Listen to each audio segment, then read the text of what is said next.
এই হাঁসটি সাইবেরিয়ার, শীতে পুরোপুরি বরফে আচ্ছাদিত হয়ে গেছে এবং তাকে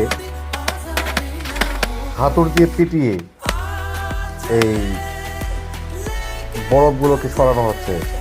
এই কবুতরটি গোসল করতেছে, অসাধারণ। আর এই কবুতরটির বরফ হাতুড় মেরে ঝরে ফেলা হলো। এই দেখেন, আস্তে আস্তে করে টোকে টোকে এই বরফগুলোকে সরানো হচ্ছে।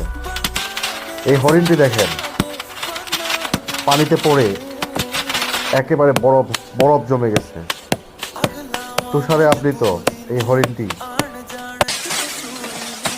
এই হরিণটিকে দেখেন,